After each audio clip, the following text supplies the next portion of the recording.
국민의힘 공천으로 좀 넘어가 볼게요. 국민의힘 어제 영남권 경선 결과 발표됐는데 네. 장 소장님 어느 부분 좀 주목을 하셨어요? 그 현실에 그러니까 현역의 벽도 높았고 윤심도 막강하구나라는 좀 생각이 들었어요. 그러니까 주호영, 뭐 김기현, 뭐 대구 서구의 삼선, 김상훈, 부산 진구울, 이현승 이렇게 현역 중진 의원들은 거의 다 경선에서 이겼다.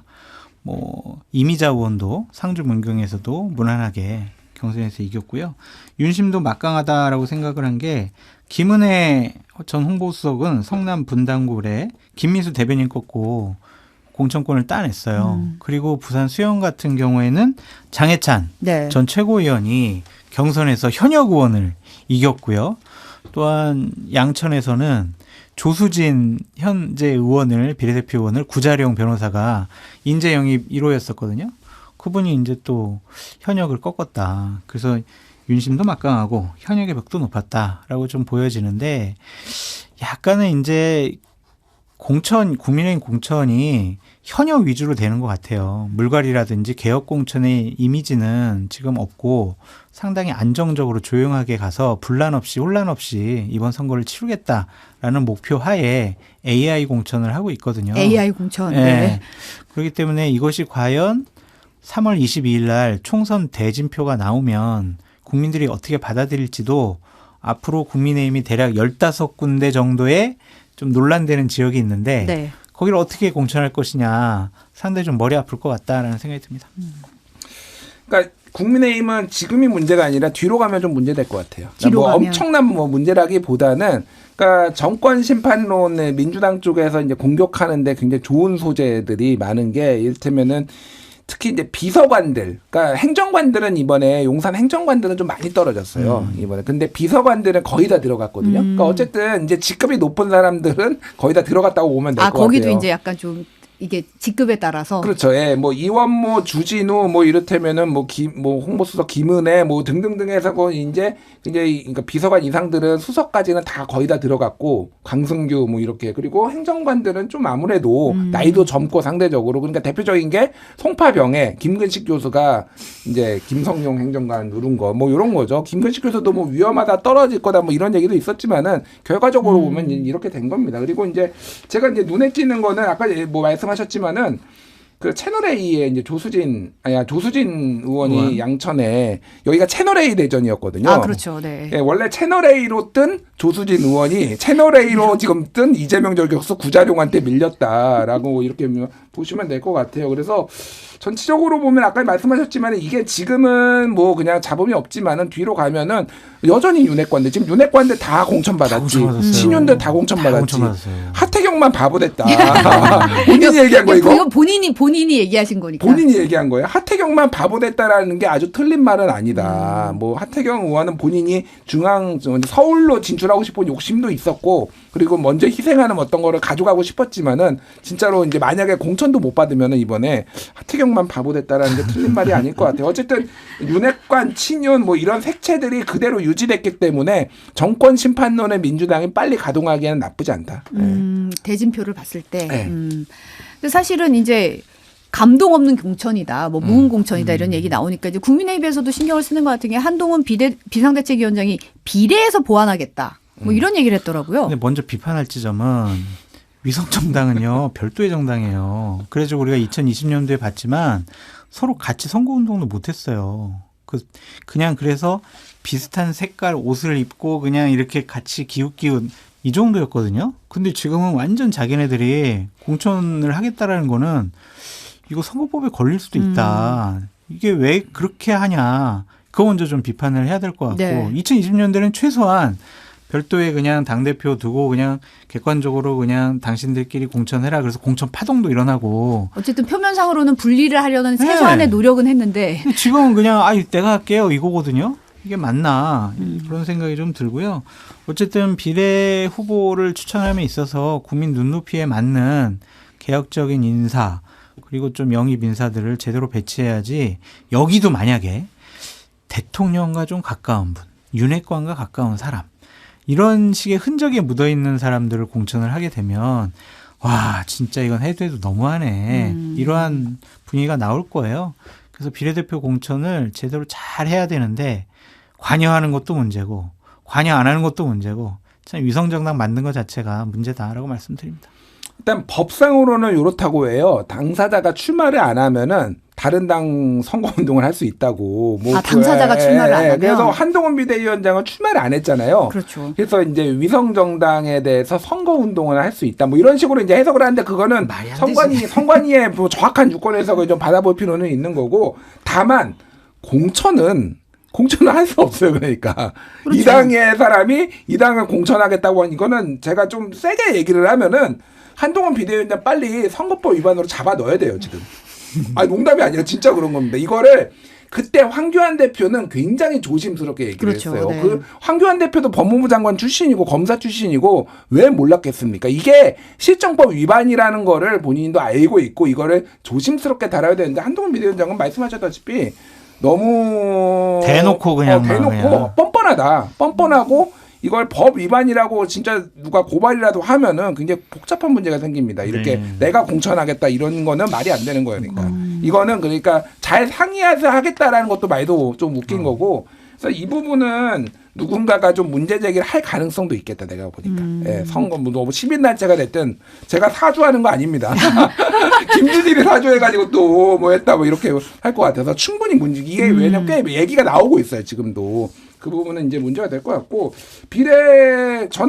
저는 요 워딩부터 좀 틀렸는데 감동이 없는 공천이다 뭐 이런 얘기가 나온다고 그러잖아요. 공천 보고 감동 받으시죠? 여기 계신 분들은 억가입니다. 억가. 아니 제가 말하는 거는 어차피 감동은 못 줘요. 감동은 저는 살면서 50년 동안 받아본 적이 없습니다. 그게 공천을 보고 감동했어 나 이런. 감동했어. I'm touched. 막 이런 사람이 저게 한 번도 없습니다. 그러니까 감동이 중요한 게 아니라 얼마나 사람들한테 흥미를 유발할 수 있느냐라는 건데 아까 얘기했듯이 지루해요. 여기는 국민의힘은 진짜 지루합니다. 김기현도 받아, 누구도 받아, 뭐 누구도 다 받았어. 그러니까 아주 지루하다. 차라리 그러니까 매치업 상대방 민주당이 어떻게 저격을 하느냐가 좀 더 관심이 있을 것 같아요. 네. 근데 이제 국민 추천제 얘기가 지금 나오고 있더라고요. 보니까. 근데 이제 대전 중구 같은 경우에는 추가 공모 통해서 이제 최명길, 최용기 후보가 추가가 되면서 사실 현역 그 예비 후보들이 반발을 했고 결과적으로는 이제 최명길 전 의원 컷오프 되면서 오늘 발표된 거에 따르면 강영환, 이은권, 최영기 세 후보가 3자 경선 치르는 구도가 마련이 됐더라고요. 근데 어떻게 보면 이제 국민 추천제라는 것도 이미 다 예비 후보 다 와 있는 상태에서 또 다시 공모를 통해서 뭔가 추가하겠다는 얘기잖아요. 이거는 문제를 지적하지 않을 수 없는 게 룰을 바꾸는 거잖아요. 경기가 진행되고 있는데 갑자기 한 번도 논의되지 않았던 국민 추천제라는 룰을 갑자기 꺼내들었어요. 이거는 룰 변경이에요. 있을 수 없는 일이다라는 좀 생각이 들고 왜 이렇게 하겠냐. 비겁한 행동을 하기 위한 고육지책이다라고 좀 말씀드리고 싶어요. 그러니까 지금 남아있는 데가 강남 가불병, 서초울, 그다음에 대구 경북에 한 7군데 정도, 부산 경남에 한 7군데 정도. 여기 이제 되게 좋은 지역구들이잖아요. 가장 뜨거운 곳이죠. 네. 네. 여기에 보면은 용산의 참모라든지 대통령이 아끼는 분들이 여기에 이제 예비 후보로 활동을 하고 있어요.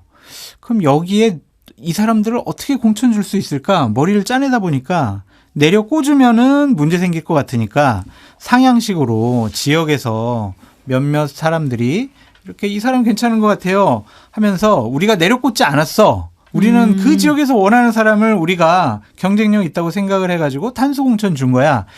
이러한 스토리를 만들어 가려고 이러한 고육지책을 생각해내지 않았을까라는 생각이 드는데 상당히 비겁한 거죠. 이것은 공천의 책임은 분명히 공관위원장과 당대표에 있다라고 수십 차례 얘기를 했었는데 여긴 좀 민감한 지역이니까 자칫 건들면은 분란이 일어날 것 같으니까 이런 무책임한 모습 보이는 것은 집권 여당답지 않다라고 비판해 봅니다. 뭐 국민 추천 받아가지고 훌륭한 분들이 공천을 받는지 우리가 감동을 받을 수 있는지 지켜보죠. 단 한 명도 안 나올 것 같다 내 느낌에는. 에이 그래도 나오겠죠.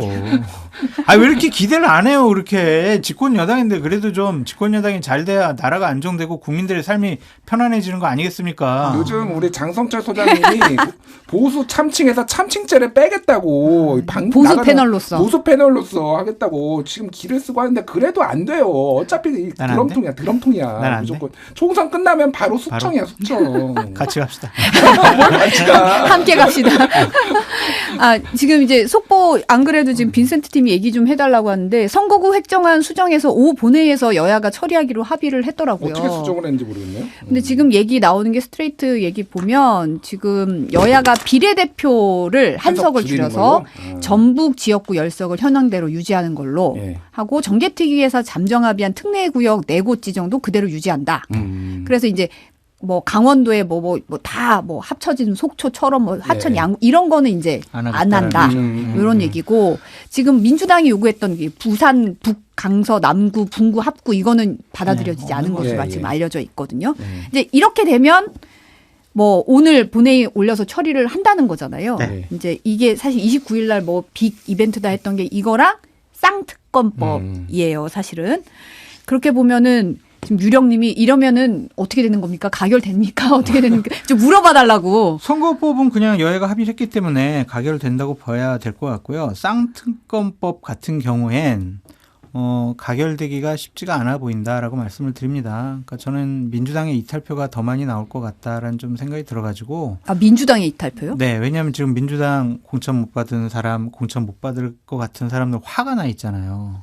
그런 분들이 이재명 당대표의 민주당에서 강력하게 추진하고 있는 쌍특검법에 대해서 찬성표를 던지지는 않을 것 같아요. 제가 봤을 땐. 그래서 지난번 첫 번째 찬성표보다 덜 나올 가능성이 높아 보인다라는 좀 생각이 들고 상대적으로 국민의힘에서의 이탈표는 없거나 적거나 이럴 가능성이 높아요. 그래서 쌍특검법도 표결 처리는 하겠지만 부결 가능성이 높다라고 보여집니다. 그러니까 이제 제2요구안 같은 경우에는 과반 출석의 3분의 2 찬성이 찬성이 필요하죠. 돼야 돼요. 그러니까 뭐 다 참석한다라는 걸 전제로 하면은 뭐 200석 뭐 이렇게 얘기가 나오는 거죠. 일단은 오늘 과반은 뭐 넘을 것 같은데 아마 민주당 쪽 의원들이 상당히 불참할 것 같아요. 그러니까. 불참. 그러니까 이게 이제 이탈표라고 하신 게 거기에서 뭔가 장수장님이 말씀하신 게 이를테면은 나는 뭐 이거에 반대 뭐 이렇게 하는 게 아니라 그러니까 불참을 해버림으로써 이게 찬성표가 줄어드는 효과가 나타나는 거죠. 그러니까 뭐 그렇게 될 가능성이 상당히 불참하면 타겟이 되지 않을까요? 민주당 지지층으로부터. 아니 뭐 오늘 뭐 여러 가지 이유가 있을 수 있으니까 뭐 그리고 이미 타겟이 된 사람들이 중심으로 안 나오겠죠. 그러니까 그래도 내가 민주당 진영에서는 내가 계속 정치를 해야 되는데 이거 가지고 계속 빌미 잡혀서 타겟이 되면은 어차피 여기에서 이를테면 무기명 투표라도 여기에서 이제 부결표가 많이 나올 경우에는 또 누가 이제 표 계산을 하거든. 지난번에도 이재명 대표 체포동의안 가결도 가결파 30명을 거의 다 맞는지 아닌지 모르겠으나 다 나름의 명단까지 만들어가지고 다 추정해가지고 지금 불이익까지 사실상 준 거잖아요. 그러니까 이게를 뭐 무기명 투표라고 해서 그러면은 다 표 계산이 나오거든요. 그러니까 국힘 몇 명 뭐 이렇게 뭐 몇 명 딱 나올 거 아니에요. 나온 사람들. 그러니까 저는 큰 의미가 없다. 이게 사실상 무기명 투표가 아니다. 어떻게 보면은. 그래서 어쨌든 오늘 조금 반대를 던지기보다는 저는 참석을 안 하는 방식으로 조금 그게 나오지 않을까. 불참을 하지 않을까. 김건희 여사 특검법은 김건희 여사 특검법은 네. 그러면은 아무래도 좀 힘들 것 같다. 이렇게 되면은 이제 최종 폐기될 것 같다. 그러니까 왜냐면은 다 참여한다라는 거를 전제를 해도 국민의힘 쪽에서 17석이 소위 말해서 반란표가 나와야 되는데 반란표가 나올 가능성도 이게 그러니까 아예 진짜 한 표, 두 표 가지고 간당간당하면은 모르겠는데 이미 힘들어요. 지금 상황에서 이탈표가 국민의힘이 안 나와버리는 상황이기 때문에 그거를 뭐 감안을 하면은 좀 참석률이 저조할 수도 있겠다. 그렇게 말씀드린 거죠. 민주당 입장에서도 아니 낙천된 의원들이 오늘 투표를 안 하고 나중에 한 달, 두 달 후에 투표를 하더라도 찬성표를 던질 것이냐라는 현실적인 고민이 있었던 것 같고요. 아까 김준일 평론가님 말씀하신 것처럼 그냥 이런 쌍특검 정치적인 현안 문제는 오늘로써 정리해버리고 3월 달부터는 공천도 거의 마무리해서 정권 심판론을 강하게 주장을 해보자. 그런 정무적인 판단도 있었던 것 같습니다. 오늘 오후에 어떻게 될지 좀 상황을 지켜봐야겠네요. 안 봐도 돼요. 선거법은 통과, 쌍특검법 부결. 그냥 이렇게 보시면 돼요. 네. 마지막으로 요거 하나만 잠깐 볼게요. 오늘이 이제 정부가 제시한 전공의 복귀 시한이 마지막 날이에요. 네. 이제 사실 좀 강대강 대치가 계속 이어지고 있어가지고 어떻게 보세요? 그러니까 의사들이 자신들의 기득권을 유지하고 그 자신들의 권한을 계속 강화시키려고 하는 차원에서 의사 정원을 반대하는 것은 상당히 부적절하고 잘못되었다라고 볼 수밖에 없고요. 어쨌든 각각 그 분과마다 부족한 의사분들이 있잖아요. 그것은 현실적으로 늘릴 수밖에 없다라고 좀 말씀을 드리고 싶고, 그런데도 정부에서 자꾸 강압적으로 몰아붙이는 듯한 모습을 보이는 것은 좋지 않은 것 같습니다. 구속, 아니면 면허증 취소, 이런 식으로 협박을 하는 식으로 모든 사회적인 갈등을 조정할 수 있다, 자신들이 원하는 대로 이끌어갈 수 있다라고 생각하는 것은 좀 올바른 국정 운영의 방식이 아니다라는 생각이 좀 들고요. 의대 정원을 좀 증원시키더라도 의료 수가 조정이 있어야 될 것 같고요. 의료 정원 2,000명 증원을 했는데 7년 후에 이 사람들이 다도 돈 많이 버는 안과, 뭐 피부과, 뭐 이런 데로 가면은 뭔 소용이 있어요. 우리가 부족한 건 소아과, 산부인과 이런 데잖아요. 정형 필수 의료죠. 네. 네. 심장외과 뭐 이런 것들. 그래서 이런 쪽으로 의사들이 분산 배치될 수 있는 제도적인 개선도 함께 좀 이루어졌으면 좋겠다라는 생각이 있어요.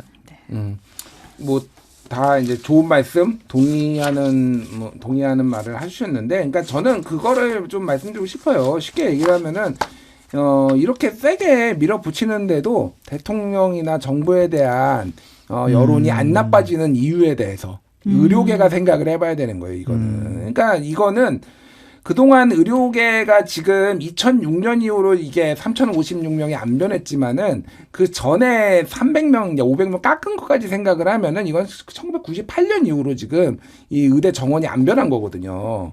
너무 오랫동안 안 변했어요. 다른 나라에 이런 사례가 별로 없습니다. 조금씩이라도 늘리고 계속 조정하고 그랬는데, 그리고 여러 번 이제 3번에 걸쳐 문재인 정부 때 한 번, 그리고 의약분업이래, 저기 이게 원격 진료였네. 그때 이제 박근혜 정부 때 한 번, 그리고 이제 의약분업 할 때 한 번, 이러면서 본인들이 정부는 의사를 이길 수 없다, 이런 식으로의 태도, 뭐 이런 것들을 지금까지 유지해서 이게 굉장히 오만해 보이거든요. 그러니까 그게 본인들이 좀 생각을 해야 돼요. 왜 이렇게 의사들의 주장이 일리가 있는 걸로 좀 뭐 받아들여질 부분이 있잖아요. 근데 그거를 안 먹혀요, 지금. 그러니까 그래서 정부가 물론 결국은 좀 타협을 해야 되겠죠. 저는 결국은 타협을 하려고 봅니다. 이건 파국으로 가지는 않을 거라고 보지만은 의사들이 좀 생각을 해야 돼, 이 부분은. 본인들이 굉장히 좀 그동안 얼마나 이 직역 이기주의에 있었는지. 저는 제 친구들 중에서 훌륭한 의사발, 이름만 대면 아는 굉장히 유명한 감염내과 교수님이 있어요. 이름만 대면 알 것 같은데요. 코로나 때 굉장히 유명했던. 네, 알 것 같은데요. 네. 뭐 의사들 굉장히 친한 사람들 많은데 굉장히 고생하는 의사들도 많지만은 정말로 피부과에 전혀 본인은 일을 안 하고 좋은 기계를 들어와가지고 떼돈을 버는 이런 분들도 있습니다. 이게 문제가 있어요. 그러니까 제가 보기에는 그 부분을 어떻게 조정을 할 것이냐도 좀 큰 문제인 것 같아요. 그러니까 국민의 생명을 담보로 파업이라든지 아니면 면허증 반납하는 행동은 국민들이 인정하거나 받아들이기 어렵다고 말씀을 드리고, 이것은 윤석열 대통령이나 국민의힘 입장에서는 총선에는 단기적으로는 상당히 좀 유리한 이슈다라고 볼 수밖에 없어요. 근데 이게 장기적으로 가서는 좀 불리한 이슈.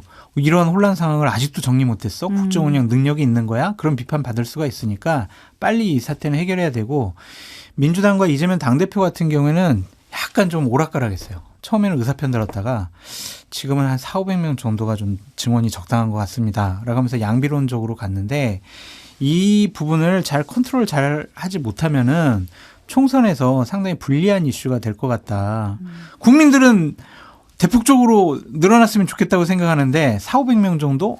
저 사람들은 이익 집단 편을 드는 사람들이네. 국민의 생명과 안전보다는 이익 집단의 표가 더 중요한 사람들이네.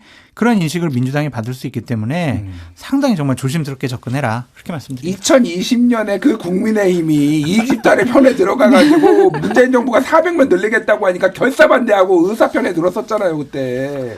2020년도에요? 예. 저 국민의힘 당원 아니었습니다. 국민의힘이 당원이라고 물어보는 게 아니라 정치권이 이렇게 맨날 바뀐다. 맞아요. 그때는 국민의힘이 머리끝 메고 막 의사들 막 어깨 동무하고 이랬단 말이에요. 한두 개가 아니에요. 하여튼. 간호법도 마찬가지야, 진짜. 간호법, 네. 맞아요. 네, 오늘 여기까지 하겠습니다. 네, 이정구님이 3월 3일 생신 미리 축하드린다고. 감사합니다. 케이크 이모티콘을 올려주셨어요. 네. 감사합니다. 김준일 시사평론가 장도철 소장님과 함께했습니다. 감사합니다. 감사합니다.